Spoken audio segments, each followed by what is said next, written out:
Hello बच्चों, hello children. हम आज करेंगे सेक्शन सी अपने रिवीजन पोर्शन में। Okay, we will do section C today. So in this section answer in brief और short notes. So the first question is, describe the characteristics of Rajput man and woman. The characteristics of Rajput were as follow. तो राजपूत जो man थे, जो women थे, उन लोगों के जो खासियत थी वो ये थी।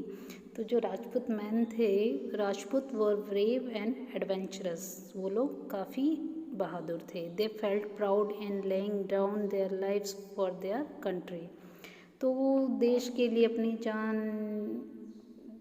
निछावर करते थे। They never retreated in the battle field. ठीक है, वो कभी बैटल फील्ड से डरते नहीं थे, वापस नहीं आते थे। They protected their refugees at any cost. वो रेफ्यूजीज को किसी भी हालत में बचाते थे, शरण देते थे। They were ever ready to fight for truth.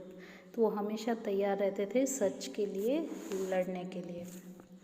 और जो वुमेन थी, उनकी खासियत थी, they were known for their self immolation on the pyres of their husband and for their fearlessness.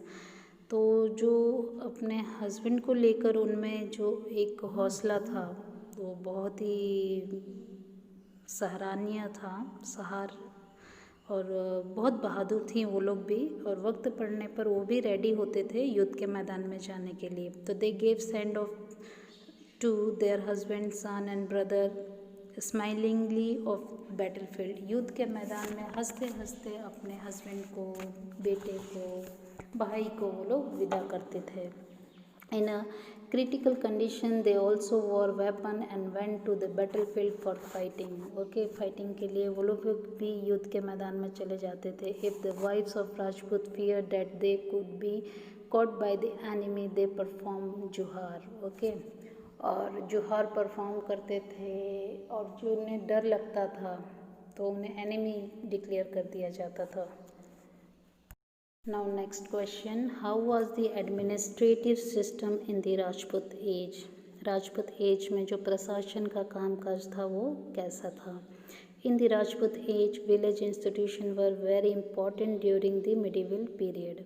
तो राजपूत एज में जो विलेज इंस्टीट्यूशन था, जैसे ग्राम सभा, ग्राम पंचायत, ये बहुत इम्पॉर्टेंट थे। The panchayat look after it's administration. Panchayat जो है पूरा कामकाज देखते थे। The head of the panchayat was called मुखी, सरपंच कहा जाता था उन्हें। At that time land revenue was the main income of the kingdom. ठीक है, तो साम्राज्य का जो मेन इनकम था वो था लैंड रेवेन्यू।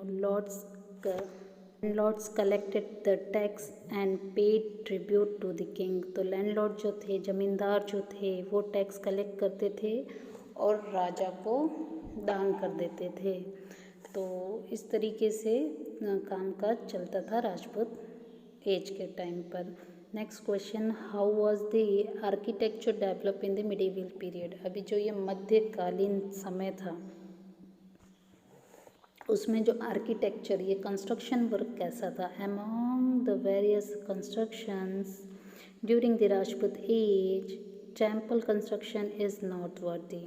तो जो टेम्पल कंस्ट्रक्शन था वो बहुत ही लाजवाब था।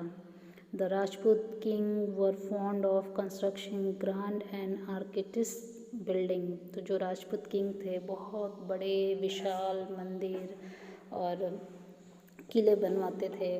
Among the temples, Khajuraho in Madhya Pradesh and the Puri temple of lord Jagannath are famous for their architecture and sculpture. तो उनकी मूर्ति के लिए, प्रतिमा के लिए जो जगन्नाथ मंदिर है, जो खजुराहो टेम्पल है, वो काफ़ी प्रसिद्ध है आज भी। The sun temple of Konark, the Martand temple of Kashmir and the Modhera temple of Gujarat are very famous. तो आज भी हम देखेंगे कि उस टाइम का जो आर्किटेक्चर वर्क था आज भी बहुत प्रसिद्ध है, जैसे कि सन टेम्पल है कोणार्क का। माटेड टेम्पल है कश्मीर का, और ये मोढेरा सन टेम्पल गुजरात का, ये काफ़ी आज भी फेमस है। तो children, here we have completed our section C and also the revision. So revise each and every questions 2-3 times, okay? And कोई भी डाउट मत रखिएगा और अच्छे से पेपर देना है, ठीक है? और अच्छी हैंड राइटिंग में भी, हाँ, बहुत अच्छे से लिखिएगा। कई बार ये होता है कि हैंड राइटिंग की वजह से भी देखने को मिलता है कि क्वेश्चन समझने में, आंसर समझने में दिक्कतें आती हैं। तो नीट एंड क्लीन वर्क करना है, अच्छे से करना है और सारा रिवीजन कंप्लीट कर लीजिएगा नोटबुक में। Thank you.